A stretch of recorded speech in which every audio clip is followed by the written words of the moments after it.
Segenap hatiku menyembahmu,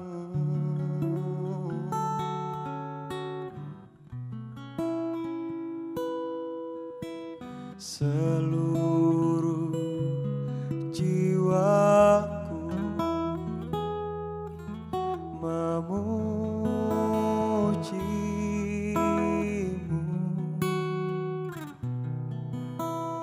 Ku memujamu, ya Allahku.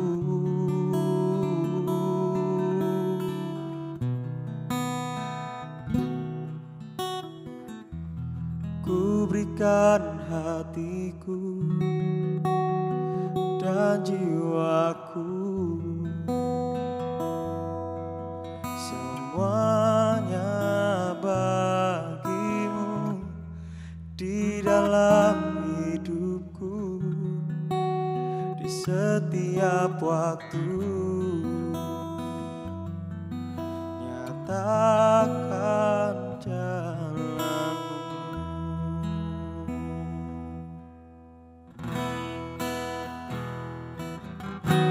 Seluruh jiwaku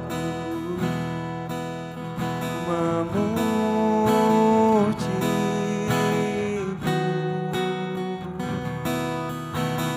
ku memujamu, ya Allahku.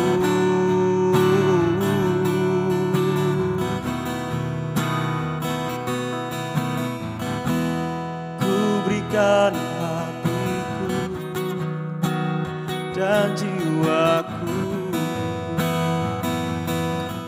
semuanya bagimu di dalam hidupku, di setiap waktu. Nyatakan jalanmu. Ku berikan hatiku dan jiwaku, Tuhan, semuanya bagimu di dalam hidupku, di setiap waktu. Nyatakan jalanmu. Oh Yesus, ini hidup kami Tuhan, kami berikan semuanya, kami berikan semuanya. Ini yang terbaik Tuhan, hanya bagimu, Raja segala raja, Yesus Tuhan. Haleluya, Yesus Tuhan. Ku mau beri yang terbaik hanya bagimu Tuhan, sebab Kau Allah yang layak terima yang terbaik. Ini hidupku, ini hatiku, semua milikmu Tuhan, Yesus.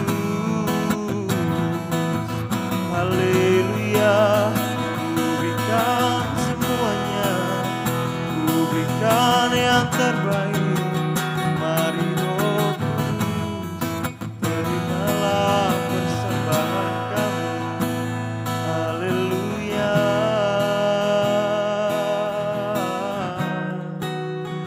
haleluya.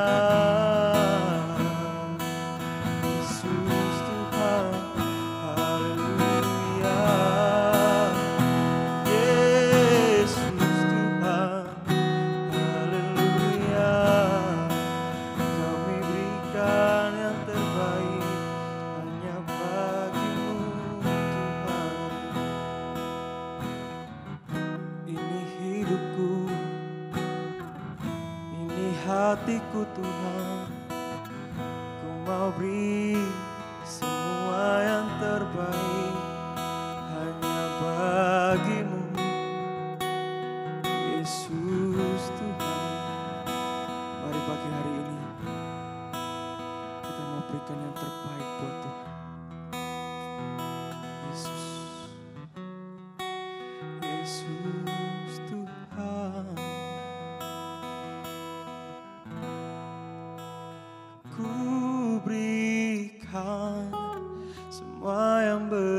berharga, semua yang mulia, semua yang terbaik dari hidupku hanyalah bagimu, hanyalah untukmu, hanyalah bagi kemuliaan-Mu. Ku berikan semua yang berharga, semua yang mulia, semua yang terbaik dari hidupku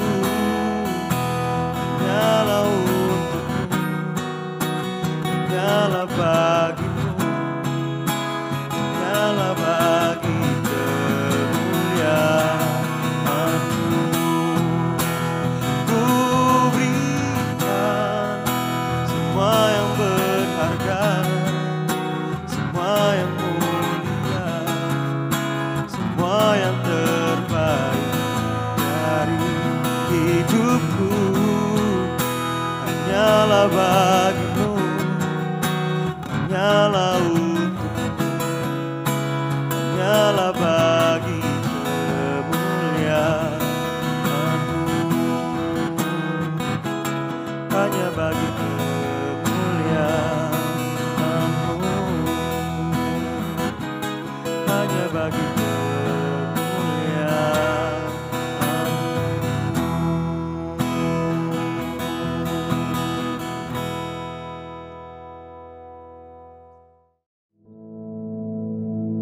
Our Father, which art in heaven, hallowed be thy name.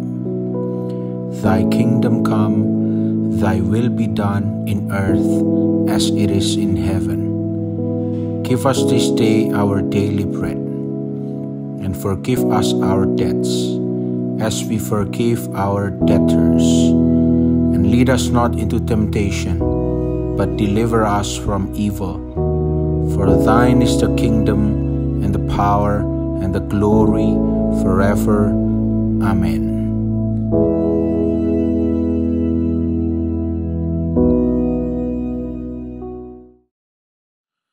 Shalom, selamat pagi. Apa kabar saudara semua di hari yang baru ini? Pagi hari ini sebelum kita semua beraktivitas, mari kita mau merenungkan kebenaran firman Tuhan sejenak. Dan hari ini saya kasih tema perenungan kita yaitu Build to Last, yang artinya dibangun untuk bertahan lama, untuk punya daya tahan. Dibangun untuk bertahan lama, bukan langsung roboh. Ya. Dan untuk itu saya ajak kita buka sama-sama dalam Lukas pasal 6 ayat 48 dan 49. Kita bisa mulai dari ayat yang ke-47, tidak apa-apa. Lukas 6 ayat 47, 48, 49. Setiap orang yang datang kepadaku dan mendengarkan perkataanku serta melakukannya, aku akan menyatakan kepadamu dengan siapa ia dapat disamakan. Ia sama dengan seorang yang mendirikan rumah. Orang itu menggali dalam-dalam dan meletakkan dasarnya di atas batu. Ketika datang air bah dan banjir melanda rumah itu tidak dapat digoyahkan karena rumah itu kokoh dibangun. Akan tetapi barang siapa mendengar perkataanku, tetapi tidak melakukannya, ia sama dengan seorang yang mendirikan rumah di atas tanah tanpa dasar. Ketika banjir melandanya, rumah itu segera rubuh dan hebatlah kerusakannya. Amin. Kita mau lihat lagi apa yang Yesus katakan di ayat 47. Setiap orang yang datang kepadaku dan mendengarkan perkataanku serta melakukannya. Ya. Jadi ada beberapa hal yang diperhatikan di sini. Datang kepada Tuhan, mendengar perkataan Tuhan, firman Tuhan, melakukan firman Tuhan. Tadi kita sudah baca bahwa orang yang berdiri di atas firman, melakukan firman, itu disamakan seperti rumah yang didirikan di atas batu karang, yaitu rock. Rock ini bukan stone, rock ini batu karang. Ya, beda kekuatannya. Rock kena hempasan ombak dia terkikis. Batu karang tidak goyang. Ya. Nah, kalau saudara tanya, kalau kita merenungkan, ketika kita membangun rumah, apa bagian yang paling penting dari sebuah bangunan? Apakah catnya, atau wallpapernya, atau sidings? Sidings itu ya kayak sisi-sisi yang diberi ornamen-ornamen tertentu. Apakah itu yang paling penting? Ternyata bukan. Bagian yang paling penting dalam bangunan adalah fondasi dan tiang, ya, yang besar-besar besi yang dipasang yang tidak kelihatan dengan mata setelah bangunan itu jadi, justru itu yang paling penting. Materi bangunannya harus materi yang kuat. Fondasinya harus kuat. Kalau misalnya saudara menjumpai ada bangunan yang tua, ya, dengan masalah struktur, dengan masalah struktur yang mulai goyah, bagaimana cara memperbaikinya? Apakah cuma dikasih cat baru, semuanya beres? Enggak. Fondasinya harus diperbaiki. Ya. Kalau saudara kita sering melihat iklan dalam tanda kutip, iklan kehidupan ya. Kita sering melihat, mendengar, mengatakan, mencontoh dari orang bahwa image is everything. Image kita itu segala-galanya. Saya ingin di sini ya berkata kepada saudara bahwa itu salah besar. Ya. Itu sama saja dengan mengatakan karisma itu segala-galanya. Oh, memang karisma akan membuat saudara kelihatan menarik. Tapi tanpa karakter, karisma akan membuat saudara jatuh suatu hari. Tapi ketika ada karakter yang tidak kelihatan, itu karakter. Yang baru kelihatan ketika menghadapi ombak, menghadapi masalah, baru kelihatan. Itu yang akan menentukan saudara bisa bertahan atau tidak. Jadi kalau kita berbicara mengenai ayat firman Tuhan yang baru kita baca, orang yang mendirikan rumah itu menggali, kata ayat 48, menggali dalam-dalam dan meletakkan dasarnya di atas batu. Disamakan dengan apa? Datang kepada Tuhan, mendengarkan perkataan Tuhan, melakukan firman Tuhan. Mungkin kelihatannya buang-buang waktu, mungkin kelihatannya sebuah tindakan yang sia-sia, tapi itu sebuah tindakan penguatan fondasi yang sangat berharga bagi kehidupan kita semua. Oleh karena itu, saudara, mari hari-hari ini kita benar-benar terus bergaul erat dengan firman Tuhan. Melakukan firman Tuhan. Kalau disuruh percaya, ya percaya firman Tuhan. Berdoa sungguh-sungguh ya, supaya kita ini bukan menjadi foolish builder, orang yang seperti ayat 49, mendengar perkataan tapi tidak melakukan, seperti seorang yang mendirikan rumah di atas tanah tanpa fondasi atau dasar. Salah satu ciri-ciri dari orang yang merupakan foolish builder, itu dia ingin semuanya instan, dia ingin semuanya cepat terjadi, tanpa blueprint, tanpa adanya perencanaan, langsung jadi, langsung ini, langsung ini, langsung ini. Memang kelihatannya jadi, tapi tidak ada kekuatan. Kena angin, roboh. Kena hujan sedikit, bocor. Karena sangat instan. Makanya dikatakan foolish builder. Ya, orang yang foolish, bodoh, tidak bijaksana. Nah, orang foolish itu apa?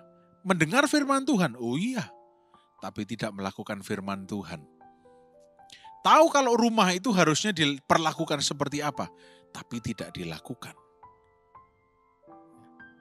Mari hari ini kita mau mempunyai kehidupan yang built to last, bertahan, bukan naik lalu jatuh hancur.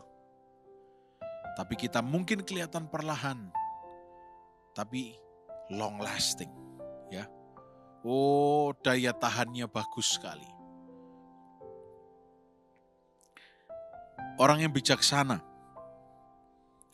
tidak akan sekedar mementingkan penampilan luarnya, kehidupan yang dilihat orang. Oh, saya harus kelihatan begini, saya harus kelihatan begini. Tidak memusingkan itu. Tapi dia lebih memusingkan, dia lebih sadar bahwa dia harus dig down deep.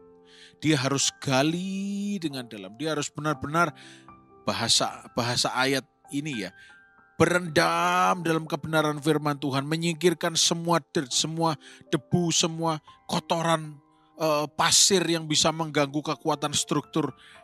Dalam hal ini itu dosa, berbicara mengenai dosa. Dan juga tentunya dibangun di atas batu karang yang teguh. Dalam hal ini fondasi yang kuat, yaitu apa? Yesus. Kepercayaan kepada Yesus. Ya. Hidup kita dibangun di atas Yesus. Bukan di atas fondasi yang tidak jelas. Fondasi sosial media di sekeliling kita. Oh, kita ikut ke kanan, kita ikut ke kiri, kita ikut siapapun. Enggak, kita ikut Yesus. Ketika Yesus sudah kita jadikan sebagai fondasi kita, baru kita mulai bisa bergerak. Ya, hidup, membangun kehidupan kita. Fondasinya sudah jelas, fondasinya sudah kuat. Ya, mungkin kelihatannya pelan, mungkin kelihatannya kalah, tapi tidak apa-apa. Karena membangun itu bukan siapa yang lebih dahulu selesai, tapi siapa yang bisa bertahan dalam setiap keadaan. Oleh karena itu saudara, kita harus sadar bahwa kita tidak mau build to crumble, membangun kehidupan untuk kemudian runtuh, hancur.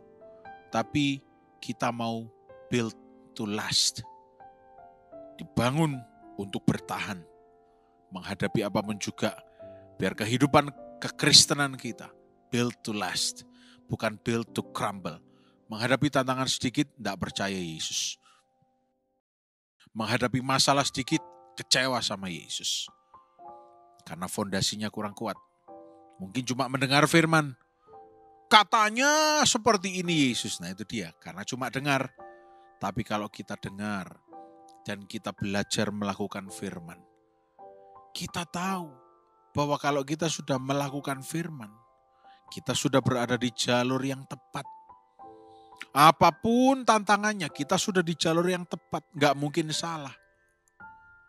Maka dengan fondasi yang kuat ini, menghadapi setiap musim kehidupan, tidak ada masalah yang berarti. Tidak ada masalah yang bisa menghilangkan kesetiaan kita kepada Yesus.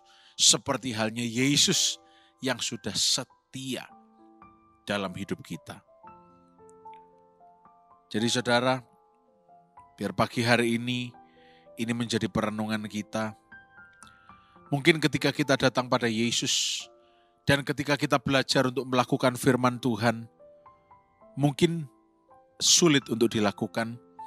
Bahkan mungkin beberapa kali menyakitkan untuk disuruh melakukan firman, mengampuni, ya, mengasihi musuh. Tapi percayalah, kalau yang kita lakukan firman, yang bertanggung jawab Tuhan Yesus sendiri. Tuhan bukan cuma akan memperbaiki masalah kecil di sini, dan semuanya. Atau bukan Tuhan cuma hanya menghapus atau membersihkan kekacauan kecil dalam hidup kita, kecil. Kalau orang Jawa bilang perintilan gitu, enggak. Tapi ketika kita datang kepada Yesus dan bertindak di atas kebenaran firman, maka Tuhan akan datang dengan segala kebaikannya, membereskan semuanya bagi kita. Oleh karena itu, pegang firman kuncinya, lakukan firman. Dalam kondisi apapun pegang firman Tuhan. Dan terus lakukan firman. Sebuah perintah dari firman Tuhan yang simple, tapi tidak mudah untuk dilakukan. Tapi bersama dengan tuntunan Roh Kudus, kita dimampukan. Supaya apa? Hidup kita boleh jadi kesaksian. Bukan batu sandungan, tapi justru boleh menjadi batu karang yang kuat. Bahkan kalau perlu jadi batu loncatan bagi orang-orang, supaya orang-orang yang tadinya harusnya tercebur, tenggelam, tapi karena ada kesaksian kita, dia bisa lompat. Oh iya, bisa lompat ke situasi yang lebih baik karena kesaksian yang ada dari kehidupan kita. Oleh karena itu, mari saat ini kita tidak lagi mempedulikan apa yang orang lain katakan, wah hidupmu kok begini dan sebagainya. Tapi yang terutama, apa yang firman Tuhan katakan atas kita. Terus kita lakukan firman dengan setia. Ya. Terus kita lakukan yang sesuai firman Tuhan. Bukan cuma mementingkan penampilan luar. Ya. Kelihatan kalau ketemu sama orang, oh shalomnya manis sekali. Shalomnya baik sekali. Itu bukan yang terutama. Tapi yang terutama, karakter kita. Ketika sedang menghadapi tantangan, apa yang keluar dari mulut kita? Ketika kita menghadapi orang-orang yang menyakiti kita, bagaimana hati kita bisa bersikap? Sikap hati kita bagaimana? Itu namanya karakter. Dan itu baru bisa terbentuk ketika fondasi kita ini jelas. Bukan ikut kanan, ikut kiri. Nanti yang kanan ini menguntungkan, saya ikut kanan terus. Nanti yang kiri ini menguntungkan, ikut kiri. Nanti enggak jelas. Ikut cuma satu, ikut Yesus. Niru cuma satu, niru Yesus. Seperti Yesus. Maka bisa dipastikan, kita menjadi pribadi-pribadi yang kehidupannya bukan built to crumble, tetapi built to last. Puji nama Tuhan, Tuhan memberkati saudara semua. Mari kita berdoa. Tuhan Yesus, bersyukur untuk kesempatan mendengarkan kebenaran firman-Mu pada hari ini. Biar sepanjang hari ini kami semua sehat, diberkati, dan dibungkus dengan darah Yesus. Apapun yang kami kerjakan, Tuhan buat berhasil dan mempermuliakan nama Tuhan. Di dalam nama Tuhan Yesus Kristus. Haleluya. Amin. Selamat pagi. Selamat beraktivitas, Tuhan Yesus memberkati.